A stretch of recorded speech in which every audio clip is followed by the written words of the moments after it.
Bumabahay namin, meron kaming cabinet or parang lugar, parang kwarto ni Perbus o kwarto ni Dagul.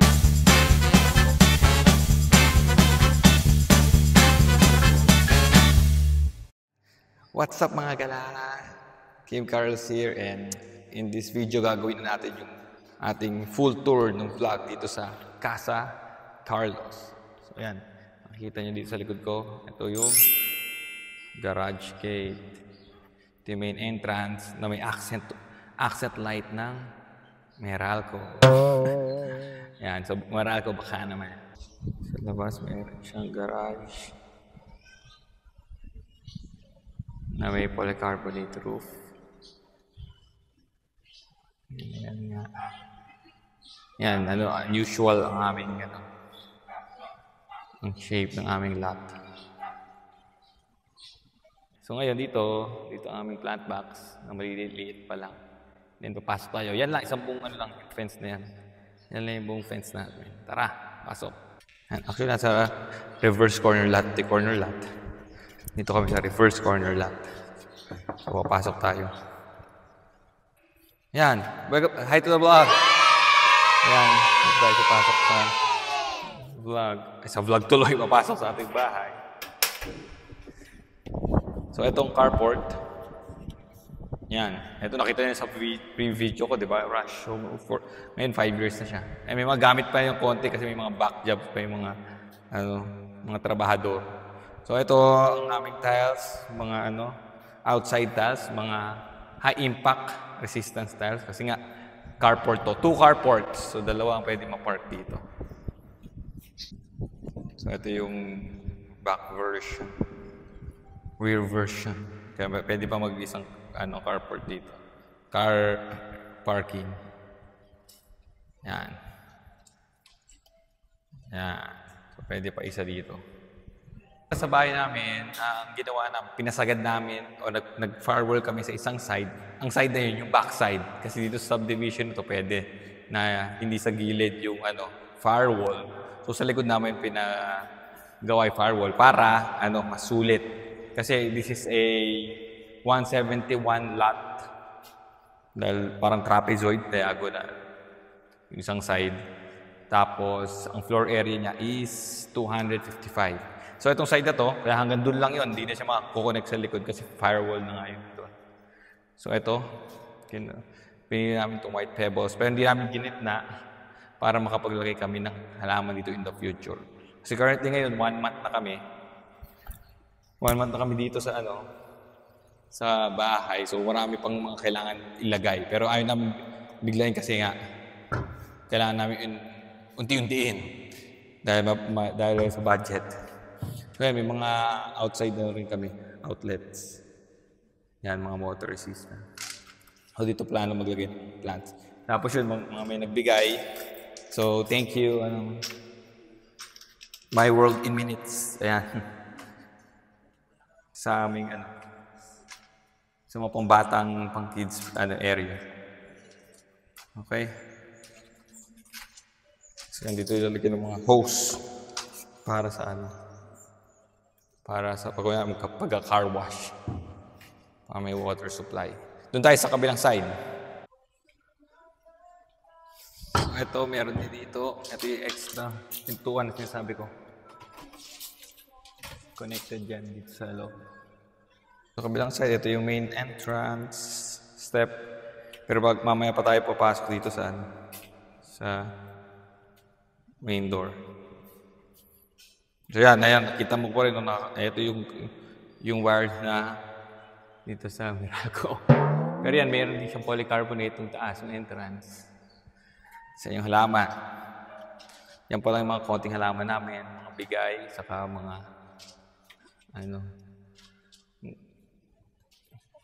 inaalagaan talaga yan, orchids. Yan pa lang. Pero lalagay din kami dito eventually ng mga halaman.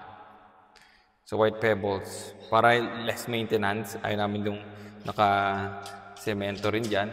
O kuya, mga puro dyan, mga damo. Mahirap din kasi maintain yung pag napakadami. Dito kung mapapansin nyo, yung aming glass na pinili is ito, reflective. So yan pa, pwede ka manalamin dyan. Pag umaga. Pero pag gabi, ikaw naman yung re-reflect sa loob. Tapos makikita ka na. So yun, wala pa kaming mga tint ngayon. Tint or yung plano namin blinds in the future. So ngayon, yun lang muna. And may entrance nga pala doon na isa. Pero meron din dito entrance. So 3 entrance to. Okay? Tapos, ayan. Dapat continuous to papunta dun sa service area or laundry. Pero ngayon kasi may nakasampay. So mamaya natin pupuntahan yun. So yan, ito. Sa kabilang side na tayo. Tapos, ito lang service area. Yan, meron din siyang nagpalagay din kami ng polycarbonate. Kasi nga, merong washing machine. So, mababasa pag pag naglalaba. Ayun, mababasa yung mismong machine kung hindi namin lalagyan ng roof. Yan. Tapos, kanto siya. Kasi kung napapansin nyo, diagonal to. Yan, ito yung diagonal sides, kaya ganyan. Yung dulo. So, ito yung service, area namin, or auxiliary kitchen, or dirty kitchen. Yan. Okay, so plano namin in the future, ito may gasol kami dyan. ETT tube. Yung merong gasol dyan, tapos may tube na papunta dito ngayon sa main. Pag meron din kaming 2-burner stove, ngayon kasi electrical. Pero pag meron na kami, papunta na rin dito. So, 2. So, ito yung service area.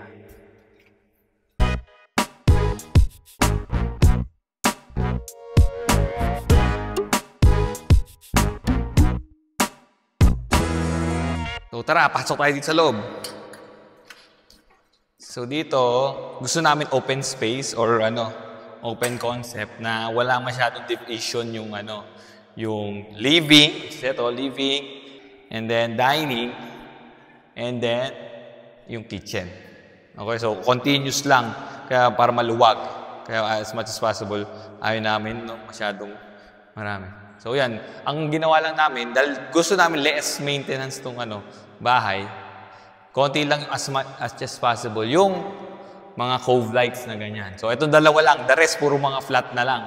Kahit na uso yun, kasi ang hirap linisin mo patong sa ilalim na to. Okay? Tsaka mga lights, simple lang. So, ito pa pala, bukod doon, dahil marami naman kaming mga outlets dito sa bahay. So, makikita nyo marami mga outlets dito. So, ang naisip ko, dahil masyadong open nga, paano po kung ilalagay ng mga, kunyari, speaker o kaya any electronic devices, naglagay kami dito ng floor-mounted na outlet. Para as much as possible, less na yung mga extension cords at di masyadong matatapilok yung mga bata.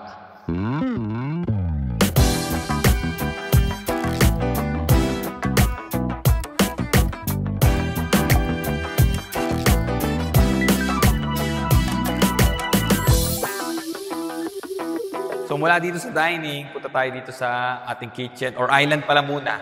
So dito sa island, meron tayo ditong bar na originally, ang kwento nito, originally dapat hanggang dito yung kanyang support kasi baka di na masuportahan itong granite. Pero nakumpit naman nila, so kaya naman nakahang nito. Kaya naging maganda yung itsura. Ngayon, baka tinatanong nyo bakit may nahiwalay na ganitong upuan dito sa mga bar stools. Kasi originally, ang plano namin ito. Mula to sa IKEA. Pero nung inilagay namin siya, parang di masyadong nagbe-blend or dahil kahoy din yung katapat niya, kaya hindi namin masyado naging na-typepad. So, sampler lang to. And eventually, may nakita kami na sa Mandaue na maganda na with contrast dito. So, eto, nakabili namin yung black Clio bar stools. So, yan. So, ito yung island. Ngayon, sa island na to, meron tayo ditong wall ng, ang tawag dito? Wine rack. Ayan, dito namin nilagay wine. Pero accident by design to kasi sa plano nun, kailangan kasi magkaroon ng poste dito sa area na to. Pero ang gusto nga namin, open space, di ba? Ito, dito dapat yung pillar. Pero dahil na ayaw namin, gusto namin open space, pinaka-recompute namin sa structural engineer. So, para matanggal to, kinapalan yung, yung column dito. So, ito column. Pero dahil isang column lang to, magiging pangit siya regarding sa aesthetics. So, gusto namin tapatan niya ng isa pang column. Pero itong column na to, wood na to. Okay? So, dahil doon, yung gitna, yun yung naisipan namin gawing wine rack. So, naging minimal purposeful aesthetics pa siya. Then, dito sa likod, dapat solid lang to, pero nga sinuggest nila na gawin ng open para malagyan din ng mga gamit. So yan, dito namin nilagay mga iba pang mga pwedeng lagyan ng gamit. So may track light din. Track light na medyo kita yung ilaw. Okay?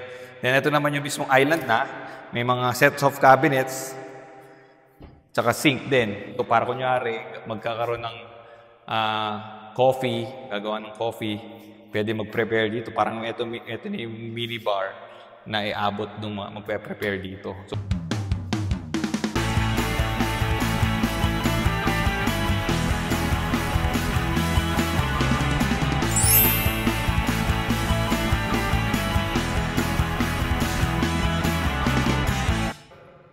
So dito sa kabilang side ng island, yung mismong kitchen namin. So maganda yung pagkaka-install ng kitchen. At dito yung range hood, preparation area, saka yung sink. Tapos mga cabinet. So, kung mapapansin nyo, walang handle yung mga cabinets namin kasi yun yung gusto namin. Yung meron lang silang cleave dito para hindi masyadong mataan saka medyo malinis tingnan. Tapos, yung mga cabinets, based sa experience, soft close lahat ng cabinets namin. Saka based sa experience, yung sa height, ayaw namin lagyan ng may cut lang sa taas kahit na hanggang doon lang yung height namin. Dahil, pwede mapasukan ng alikabok yung cabinets. Tapos ito, may nag-suggest nga sa amin dito nung friend namin na dapat yung sink area, mula dito sa ref, continuous lang yung flow ng kitchen. So mula sa sink area, pag may yellow yung meat o kaya lulutuin, dito ito tapos dito i-prepare. Then dito lulutuin. Okay? Kasi noong unang plan namin yan, mas maikli lang yung area na to. Halos katabi na ng sink yung mismong range. Sabi nga, dapat may preparation area para hindi mo nababalikan. Okay? So yun, ito yung mismong kitchen namin. Two-door na ref. Two-door refrigerator. Ito first time namin magkaroon ito kasi nga, yung laging ref na meron kami doon is yung two-door din naman, pero sa taas ka sa baba. So, ngayon lang to. Tsaka, eto. Yung pwede ka magkaroon ng water, tsaka ice, na nasa labas na. So, ano lang yun? Pet peeve or pangarap ko lang yan nung magkaroon ng ganyan para hindi na binubuksan-buksan. Bukas sarado yung ref. Ayun pala, ito pa kitchen. So, ito maganda sa kitchen. Dahil sa mga suggestion ng mga friends namin, yan. Sa kitchen, may magnetic kaming knife rack. So, kailangan didikit mo lang dito para hindi na katulad ng mga luma na pinapasok mo pa, yung mga kahoy na pwede pa magpasukan ng mga dumi at mga molds. So, dahil magnetic na siya, hindi siya masyado ma-expose sa mga dumi at molds. So, yan. Yung countertop din namin, above the standard, kasi itong standard hanggang halos dito lang, yung backsplash, yung pinagawa namin full. Yung backsplash namin.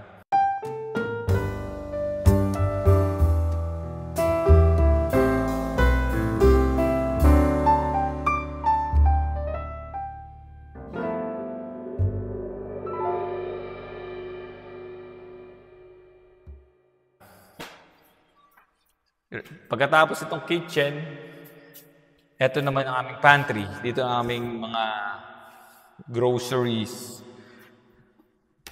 Mga stocks, pero wala pa masyadong stock. So yan, nandiyan yung aming mga groceries. Ang maganda dito sa cabinet, pag nabuksan mo siya, pwede mo siya itago, hindi siya, nasa slide siya na gano'n.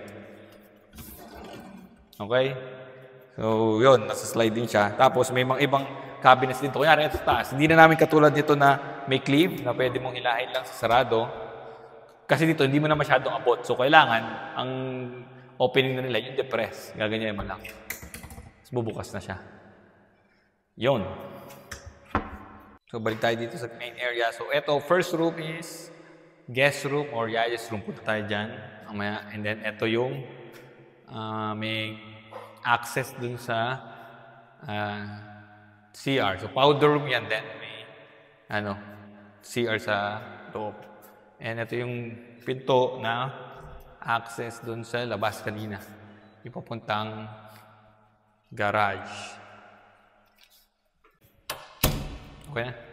So, ito, under the stairs, hindi namin pinagawa ng cabinets kasi nga, dati noon, nasa lumang bahay namin, meron kaming cabinet or parang lugar, parang kwarto ni Perbus o kwarto ni Dagul na mga lalagyan ng stocks. Pero nangyari, hindi rin namin access kaya ayoko ng cabinet. Pero ngayon, pinag-iisipan namin na kahit man lang hanggang dito, kasi yung dead space na to para maging drawer sana. So eventually in the future, kasi ngayon pa lang marami ng stocks. So punta tayo dito sa powder room. Powder room. Yan. Dito sa powder room, pag maghugas na ng kamay yung yung patient rin sabihin ko, yung guest. So dito may mirror naman saka sink. So ginawa namin medyo pasok sa team yung mga team kahoy kami and team white kasi. Team white, team kahoy, team gray, ganyan.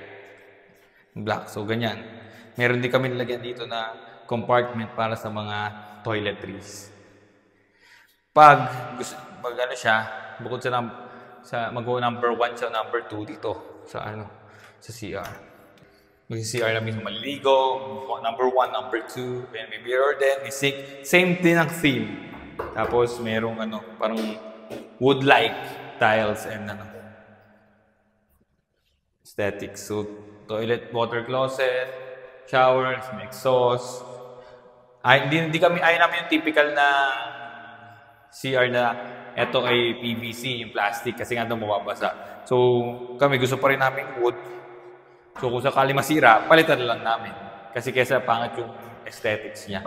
So, ganyan din, hindi yung usual na white yung tiles, wood-like yung itsura nung tiles namin. Tapos white na all around, saka full, buong CR naka-tiles. Number 1 dito sa first floor. So, room number 1, itong guest room, or currently, ito ay, Yaya's room. Okay, ayan, si Cody. So, ang pinagkaiba lang dito sa room na to, unlike yung 3 rooms na makikita nyo, wala tong window. Nasa loob kasi siya. So, kaya meron kami extra ditong switch. Bukod sa usual na central switch, na mayroon din mga cone light switch, and tricolor din yan. Meron din kami extra para pa-exhaust. Okay, exhaust kasi nga wala nga silang dito, window. And meron silang aircon dito, pero that off nila. Yan. Kaya namin pina-install na agad yung aircon dito, hindi na in the future. Kasi, para yung tubo, hindi makita na nakalawit, nasa labas yung mga tubo sa wirings. So, yun, yung first room dito. Guest room. So, now, tapos na yung first floor, puntan tayo sa second floor. So, sinimplihan lang namin para hindi rin mahirap i-maintain. Original plan nito, glass dapat, pero nagbakal na lang kami kasi mahirap pa yung linisin. Tapos itong ito wood talaga, mga planks nung hagdanan.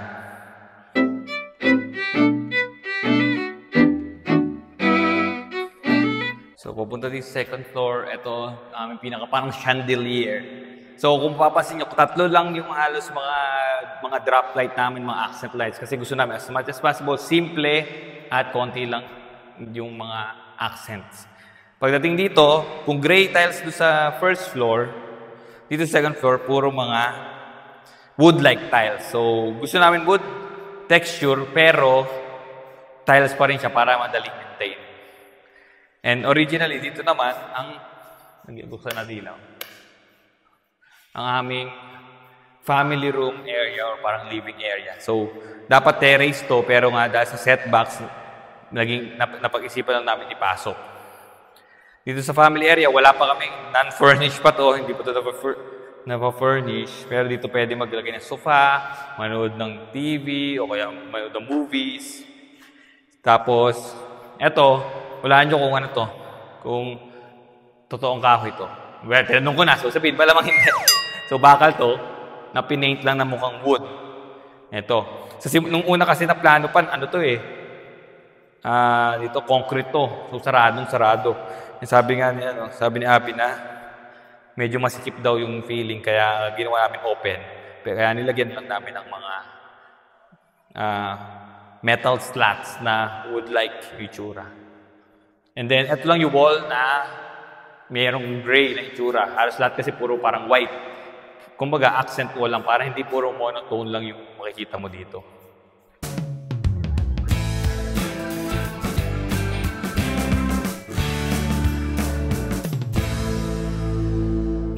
So, dito sa second floor, itong masters. Natin ilaw. Tapos ito yung hallway. Dito sa second floor, dito, bedroom number 1, bedroom number 2. So, wala pang masyadong laman yan. And common CR. So, common CR,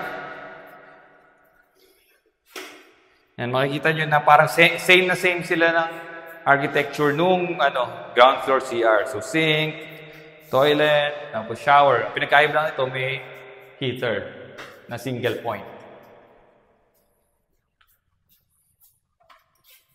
Okay? Ngayon, dito naman sa sa bedroom number 1, kasi guest room yung sa baba. Bedroom number 1, ito. Yan, mukha na siyang playroom. Ito kasi room ni Luke. So, yan, mukha siyang playroom. Saka triangular siya. Tsaka, ito lang yung may aircon na. Kasi pag just in case magkaroon kami ng guest, dito namin muna pinapatulog. So, nililinis namin to, yung playroom niya. So, dito lahat ng mga laruan ng bata, sa mga damit nila. So, hindi kami nagpagawa ng built-in cabinets kasi nga, iniisip namin, hindi pa namin ma-imagine kung paano namin lalagay yung mga cabinets nila. Sa kabila tayo. Dito sa kabila, sa room number 2, ayan, ginawa na rin playroom. Pero ideally, dapat parang office room to. Kaya dapat dito yung mga school supplies, mga libro. Yan. Dito. Doon sa kabila lahat yung playroom. So, may aircon din dito, pero provision pa lang. Ayan.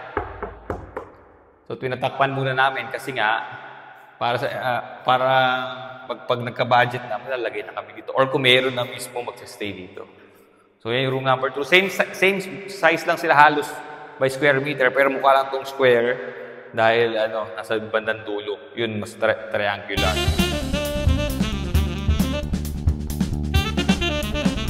So bukod pala bago tayo pumasok ng masters, pakita ko lang to.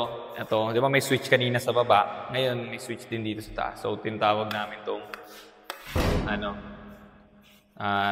three-way. Okay, three-way na mga lights. Actually meron yan dito sa